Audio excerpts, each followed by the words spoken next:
book in the Bible, and then the chapter is 37. So funda verse number 1. Chapter is 37. 37. Mom Isa, can you read for us? Read for me verse number 1 to number 4.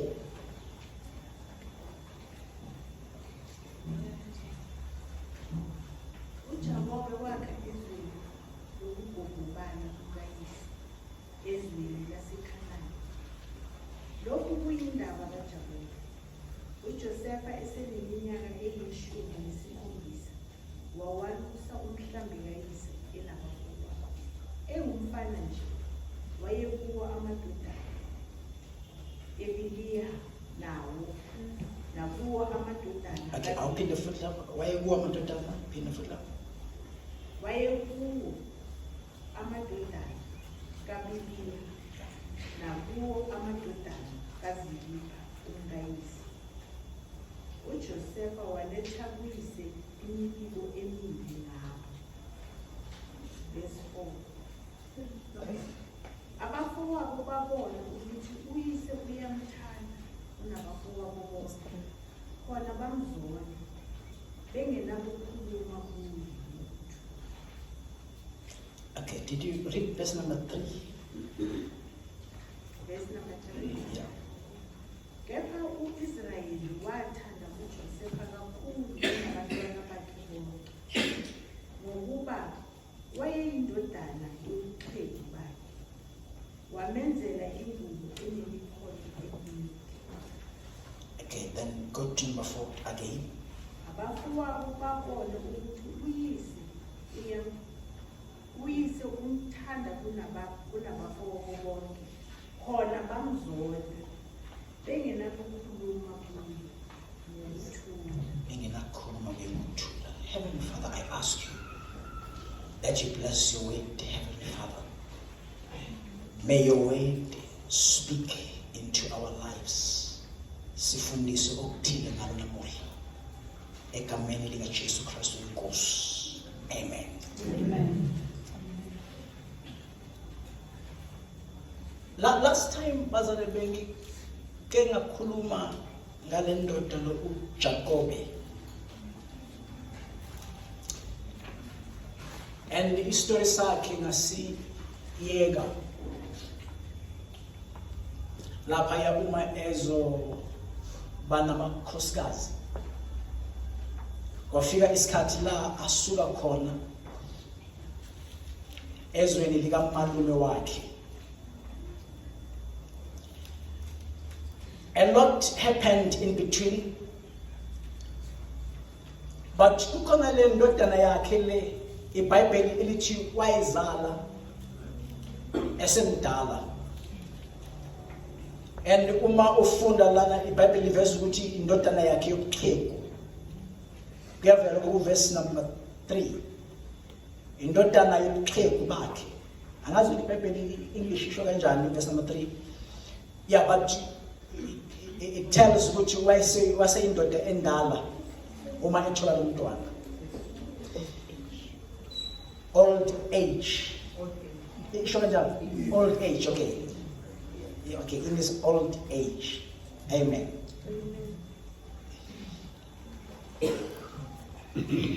And mawufunda in his age of 17 years. Indaba lana iyajumpa from uJakobe izokhuluma ngalindodana yakhe le uJosefa. I-age yakhe ithola ku verse number 2 wayeseneminyaka eyi-17. He was a teenager. And bazalwane i-teenager elino-17 years. Uma linento kaNkulunkulu uyakhona ukulibona. Into kaNkulunkulu iyakwazi ukuziveza in that age as well. uNkulunkulu uyakwazi ukuqala enze imangaliso ngawe. Babonakala uqotho kuye. Mawufunda iBhayibheli you find ukuthi bekuthi lapha yana ekwaluseni because he served his father. involved emsebenzini wasekhaya wokulusa, and afike ekhaya azoreporta izinto ebezingenzeki kahle lapha ekweluseni. Bible liyaveza ukuthi uJakobe wayithanda le ndodana yakhe le. Wayithanda in such a way that abafowabo baze bakunothisa ukuthi uyamthanda. Ukuthi wenze njani basolwana? Bakunothisa ukuthi uyamthanda. And eknothiseni kwabo, the Bible tells in verse number 4 ukuthi bamzonda. Benze njani? Bamzonda. IBhayibheli lize likhulume, angazi ukuthi English yoframe kanjani, but lize likhulume lithi babe ngenakukhuluma kuye ngokuthula. It talks about his brothers ukuthi they hated him ngenxa yokuthi ubawa bemthanda, and uma bekhuluma naye bengamkhulumisi ngokuthula. Amen. Ngiyacabanga lana, although iBhayibheli lingasho, kodwa lukhona uthando. Mhlawumbe abantu abadala bazongifakazela. Kodwa lukhona uthando olungasho ukuthi abanye abantwana awubathandi. Kodwa khona omunye umntwana onoke inhliziyo yakho eke inamathele kuye ngenxa yezinto azenzayo. But not to mean awubathanda abanye abantwana. Ngiyacabanga ukuthi this love doesn't mean ukuthi uJakobe wayengabathanda abanye abantwana. But there was something that was with Joseph. As much as in the church, kukhona abazalwane onokubathandiswa inkonzo yabo, which does not mean ukuthi laba bangenzi lutho awubathandi. But bakhona isho enamathela abazalwane to know ukuthi mhlazane ngingenaso istrength, lo muntu uzokuza azongisiza. The father loved him. And the even uNkulunkulu unayo leyo favor leyo on a person who goes out for the work of the Lord. And uma uthandwa uNkulunkulu kukade ukuthi abantu bakuzonde. Bakuzonde ukuthi uNkulunkulu njani bazonde. Because umuntu ofavor uNkulunkulu uyabonakala ukuthi lo muntu uNkulunkulu usenhlizweni kaNkulunkulu. Umuntu ophumayo ayosebenza kuJehova. That person is in the heart of the Lord. Amen. Yet the people can hate you. Bakuzondela ukuthi uthandwa noma ifavor kaJehova phezu kwakho. Uthandela ukuthi une-support on the work of the Lord. Ezintweni ezenziwayo in the church. You attend noma kunzima. Amen. There are days, bazalwane, I've got few years leading the church. There are great days and there are difficult days. And when days are difficult, there are specific people abezayo bazokuma nawe. Khona abantu they will come bathandaze kanye nawe kungekho umuntu ofuna ukuzothandaza. Bese bakhona abanye abafuna ukuza mhlazane iziduma mhlazane kumnandi. Praise God for them as well. Nabo siyabathanda uthi nabo siyabathanda. Yes, laba bangafuna ukuza when it's difficult. But there are people aba support umsebenzi. KaJehova abama nawe even when you are weak. Ayibobizamina namhlanje ngathi khathele ngathi weak ngathi akhambi kahle, but they still stand with you. Amen. Amen. They attract that favor. Hallelujah. Kodwa umuntu othandeka ngenxa yenkambo yakhe as well. Yazi ukuthi inkambo iyabonakala, umuntu onenkambo eclean uba nayo into ehehayo kuye. As much as umuntu owenza ukungcola khona into edinayo nje khona nje into nje not ngoba umzonda kodwa nje khona into ethi lo muntu lona akahambi kahle noma ungeke although you want point ukuthi wenza ini but kuba khona nje into ethi lo muntu lona kukhona izinto akasibazana have you felt umuntu umfile ukuthi khona izinto abhizi ngazo those who inhliziyo yakho ithi inhliziyo yakho ithi no which doesn't mean ukuthi but Joseph was loved. I would Joseph was loved. Amen. Tell your neighbor, say neighbor, you are loved. Amen. If you don't come because who come on kema esingakhuluma. Na lokho babudlamini angakhuluma. Kukhona into engafanele sikhohlwe. Ukuthi the grace of God qualifies us. Amen. Oh yes. Amen. Awukho muhle because of what you did.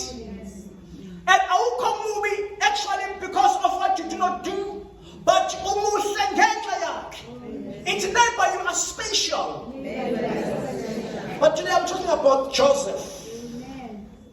Joseph wakhuluma bemzonda benjani. Thanda umfana lo ngalo 17 years ngathi ngithanda nje ngalo mfana. In this age of 17 years abafowabo ngicabanga ukuthi uma efika uverse 17 bangahle bawuthi ngabe ngiyalandisa ngamavesi. Mangifika uverse number 5. He was still in 17 years. Already the brothers hated him. But bemzonda benjalo, the guy came in the morning. What? I've got the dream. Verse number 5. We are reading. Was abalandisa abafowabo abalandisa iphupho. And iBhayibheli uma ebalandisa iphupho, iBhayibheli lithi bamzonda kakhulu. Bemzondela ini bazalwane?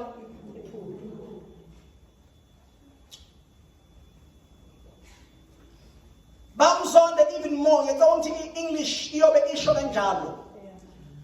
Bamzonda even more. Bemzondela iphupho. Iphupho ini bazalwane? Iphupho. Yini iphupho? Iphupho bazalwane is those images noma ilezo zinto lezo ezivelayo. Kungeko plana kwakho. Kodwa something evele izovela. Uma beyichaza in dictionary but a dream is a series of thoughts, images and emotions that occur involuntarily in the mind during sleep. That is a dream. But kuyenzeka abazali ukuthi abazali abaningi abakhona la bangangifakazela ukuthi khona amanye ama-thoughts namanye ama-image anokuhlupha ungalele. Khona nje izinto kunemicabango nje evele ibe heavy upon your life. It's like myself ukuza la eDube kwaqala kumcabango of very heavy before uNkulunkulu akhulume. uNkulunkulu akhuluma after a long time of resistance. But ekuqaleni kwabo ama-thoughts nje. It was like a thought today, maybe if I can remain in the church and lead the church. It was like a thought. But abazali abaningi babemlwisa, even abazali abadala bemlwisa, but no.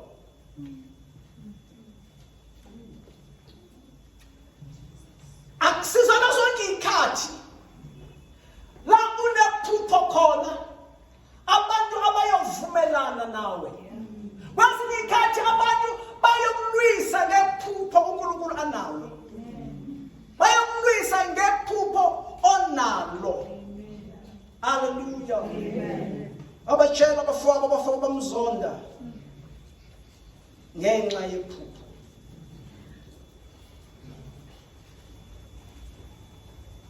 Amen. And ngiyacabanga abazalwane if sonke siyasazi istory. We've read the story before. We've talked about the story before. And ngiyacabanga ukuthi bazalwane ningamfakazela ekuthenini i-success yalephupho yahlala ekutheni alukhulume. Icabanga yonke indaba kaJoseph. Ukuthi i-success ukuthi lifike la uNkulunkulu ayilisa khona. Kwaqala ukuthi uJoseph enze njani? Akhulume ngephupho lakhe. Untold dreams, they don't get successful. Amen. Amaphupho angakhulunywanga bazalwane awavami ukuphumelela.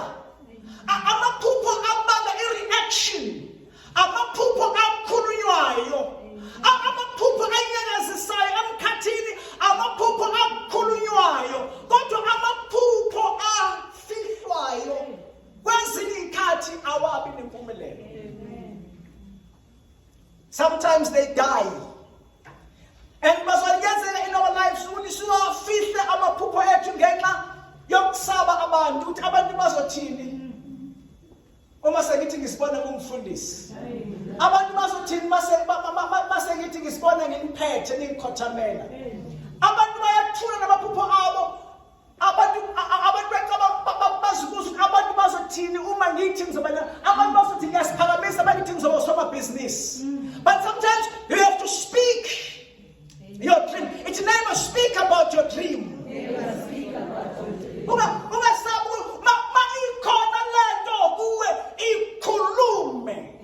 I feel like saying that it's never.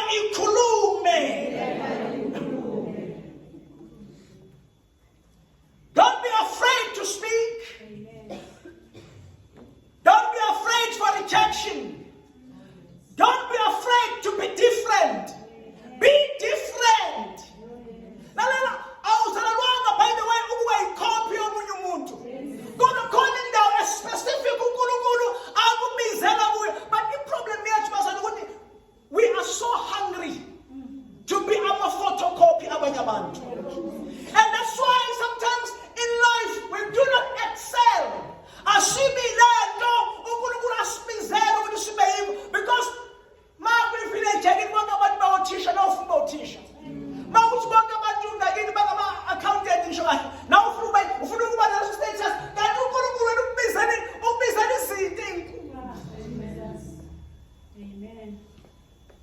It never go for it. Never go for it. It never speak about it. Turn to the other neighbor, say, neighbor, talk about it. Noma bengakuzonda, noma bengakuzonda iphupho lakho but likhuluma because God can use that hatred. I already said this. What that hatred from his brothers became a vehicle to make this dream a success. When they hate you, that hatred will become a vehicle. God is not going to be but inzondo is of a transport. Hallelujah.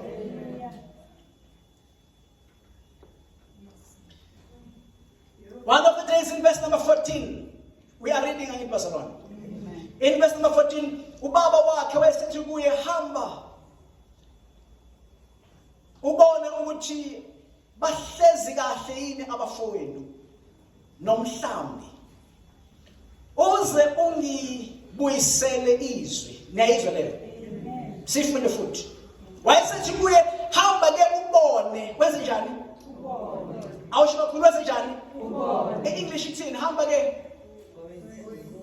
go and see go and see if it's well go and see if it's well hamba ubone ukuthi bahlezi kahle yini abafowenu so in other words he sent to go to his haters ukuyobona ukuthi ama haters ahlezi kahle na so in other words he is going to serve because uma ufuna uyathola ukuthi wayebaphethela nokudla laba bantu abamzondayo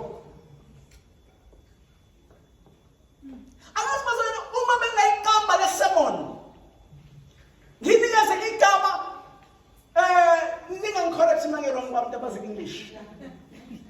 Just to let you know, I'm correct. But uma bengayikamba lesama nginikeze igama, bengiyokuthi serve during controversy. The time uphikiswa, but do not stop to serve. Konza noma kungavumi. Hamba uyocheka abantu abangavumani nawo ukuthi bahlezi kahle na, because awazi ukuthi yini uNkulunkulu asayisebenzisa ukuphumelelisa. God can use anything. Bible mawufunda laphayana, moya uqeda iBhayibheli wayesuka esigodini saseHebron. Waze wafika eShekemi. Ehamba eyofuna abafowabo. Wayewenzile bazalwane. He was searching for his haters to serve them. Hallelujah. To serve his haters. He was searching, verse 15. The Bible was because why you have told me? Was umbuzo ukuthi ufunani hamba la. Wamtshela ukuthi no ngifuna abafowethu. And then direct, he was searching for them. Because we need to go out and serve.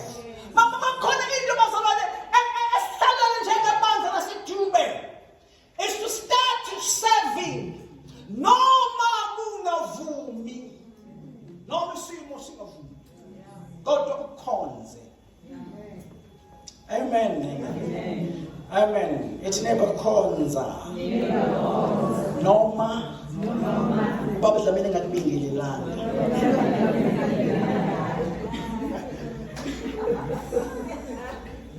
Yes, usizohlabela sisinyakalo. Uhlabela nje mala kwehle umlilo noma baba dlamini akakazi akubingelana ngayimani, but serve. Serve. Because okwenzayo ukwenzela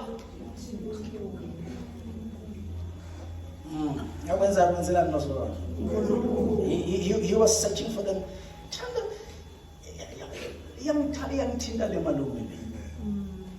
Verse number 18. When the guy is busy up and down, he's searching for his brothers. And when the brothers see him, bonamenza itulo lokumbulala. How is it like? You are serving with all your heart. And the people that you are serving, they are plotting against your life. They want to kill you. Maybe asakhuluma ngokubulala over physical. God, they are plotting, bakhuluma ngawo bayakunyathela on the side. Njengoba ubhizi uhlabelela umhlaba uzojuluke, uhlabelela kube kumnandi, uphethe izinto zikamoya ozilethe ebandleni. But there are some people. Well, as you sing, as you are serving the church, they are plotting about your death.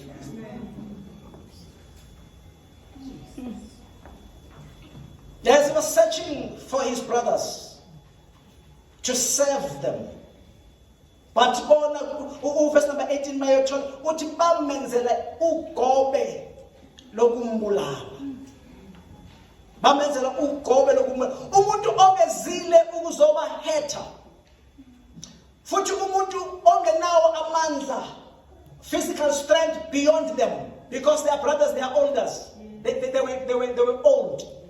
But yet they plot. Verse number 24, bamphonsa emgodini. Malume futhi this one young tindale. When the time bamphonsa emgodini ku verse number 24. Bazalwane. Ninisana? Amen. Why bazalwane? The time bamphonsa emgodini. Bona ku verse number 25, bahlala phansi badlisinkwa. Ayibaphathele sona. They are enjoying the bread, but the guy. As I'm reading this in my heart, kufika into it sekunjalo in the church. Sekunjalo in the church. I like what you give. I love the bread that you give, but I don't talk well now. I'm killing. I'm a threats.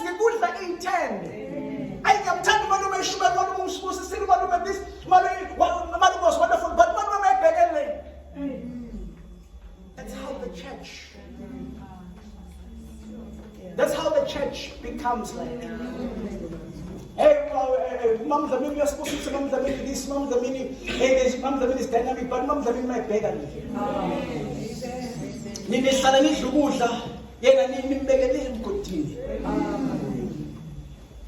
That's what, but no weapon formed against us shall prosper. Asikho isikhali esenzelwa wena esizophumelela, because in the midst of the chaos khona indoda uNkulunkulu ayimisayo ebizwa ngoJuda. Esokuthi noma efuna ukubulala bese ukuthi mase kufanele ubulawe iJuda base athi uJuda asingambulala. Khona umuntu uzaqhamuka malume athi no phatha singambulala malume singambulala. Ngoba ungumfowethu, awuthi ngoba ungumfowethu. 26 kuyakusisizani uma simbulala umfowethu sifihle igazi lakhe. Angikubuze mzana wasedulo. Ayibo kuyokusizana ukuthi umbulala umfowethu. Labo emakhoneni ababulala abanye kuyokusizani ukuthi uqhubeke nokuyenza lento yenzayo. I need to read in Barcelona. And then they agreed with Bamdaisa. Bamdaisa ama Ishmael amthatha amisa eGibhithe. Bafike bamdayisa khona. Sengiyavala. In verse number 36. AbakwaMidiyani bathengisa ngaye eGibhithe kuPotifari, inceku kaFaro, induna yabalindi, bathengisa ngaye. Amen. Mawufunda uya ku chapter number 39 umjambe u38 uya ku31 maliqala iBhayibheli lapha ku31. uJosepha wehliselwa eGibhithe. uPotifari inceku kaFaro, induna yemilinda nkosi owaseGibhithe, wamthenga esandleni sabakwa Ishmael ababemehlisele khona. Ake ucabange bazalwane isifeeling yalo mfana odayiswa. I don't think it's a nice feeling yokudayiswa. You are taken to a land engesele elakini not by your will. Uyathenga ukushisana imali ngawe ukuthi kuzokuba isigqila, and I believe ukuthi ngaso isikhathi la abantu abenziwa khona izigqila, umuntu azosebenza engabhadalwa, a slave. Nise numbers one. Amen. All right, I'm closing. Khona into engithandayo uma evula verse number 2. Ngifuna umnotice lokho kusengiyavala. In chapter 39, uma verse number 2 aqala ekhuluma uthi uJehova wayenaye uJoseph. I like that one. As chaotic and bad as it was, kodwa uJehova wayenaye. I believe and I teach. Ukuthi bazona noma ngabe isimo sibheda kangakanani ungahlukani noJehova. That's why besinemvuselelo. Sithi Nkosi asifuna ukuqhubeka sodwa, kodwa uNkulunkulu makabe nathi. Jehova wayenaye. Waba umuntu onenhlanhla. Ngiyacabanga bazona because thina asisebenzi ngenhlanhla. Ngiyacabanga ukuthi uma sinasithathele lesi scripture sisilethe kithi sikhuluma isibusiso sikaNkulunkulu. Ukuthi but the blessing of the Lord now sengikhuluma now is upon you. No matter what the chaos, no matter who hates you, no matter who betrayed you, but keep the presence of the Lord and the blessing. Hamba now. Ngena lapha endlini kaPotifari. Noma uyislave, kodwa uyislave. Hey. Kodwa umhlabeni wathi umsindisi ibanga anginawo amandla okumango kwami wemsindisi ibana.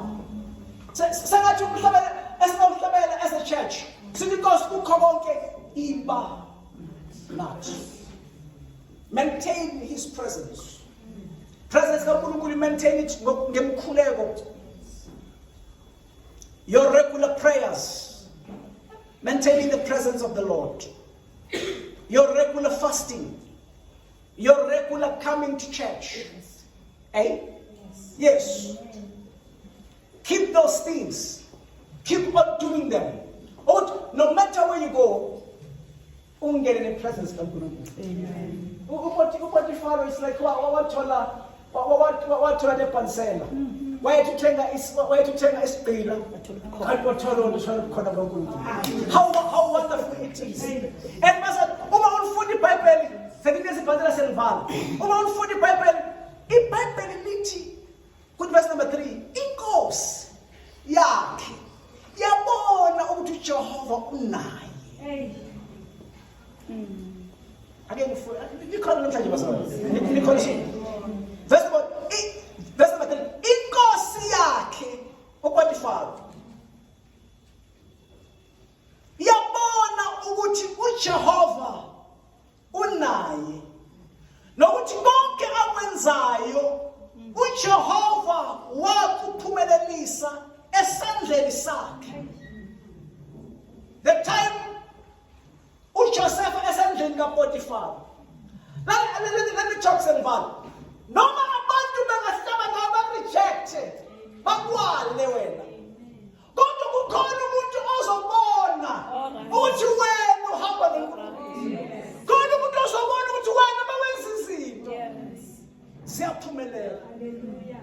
Noma bengakunaka kuku. But no kuku this. Kodwa khona umuntu ozobona.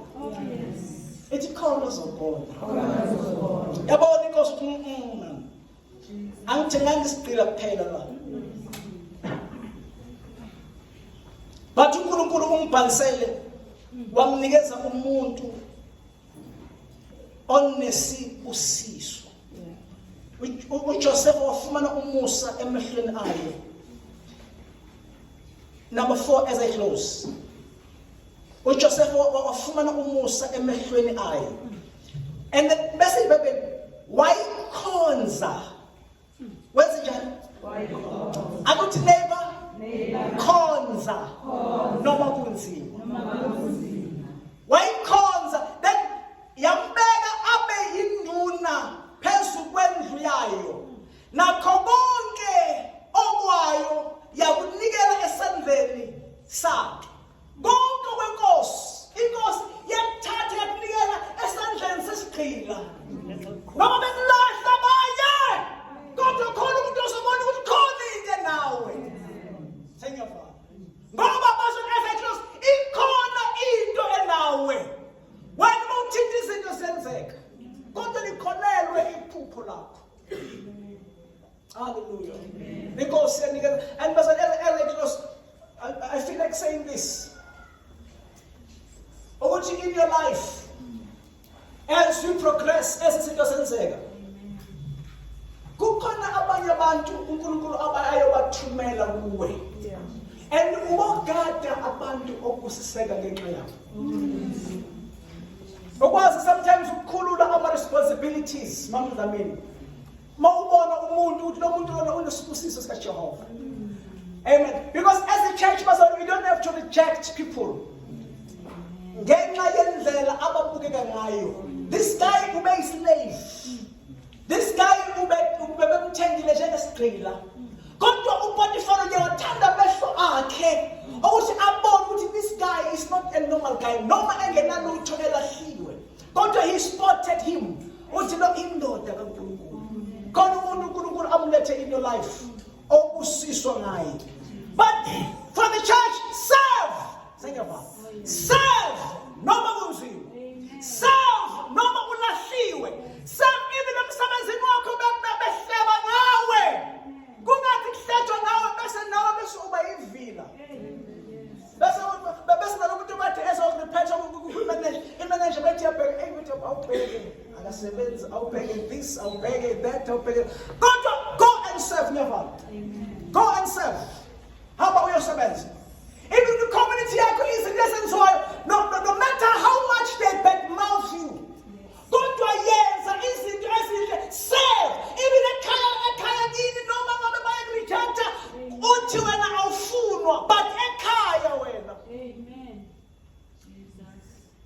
ekhaya wena sebenza serve. Noma abanye bengafuna ukusebenza ukuthi ukhuluma njengothisha weSunday school. Noma abanye bengafuna ukugeza izitsha, but stand up and wash the dishes. Wash, do work. Mama bengafuna ukupheka abanye pheka. Baphekele abantu bakuzonda. Baphekele bakhulume kabi. Go an extra mile. Serve in serve. Babekezela. Jesu ngobe. Kambe worship. Yebo ngobe. Gezela. Jesu ngobe. Babekezela. Ngobe. Gezela. Jesu ngobe. Ngobe.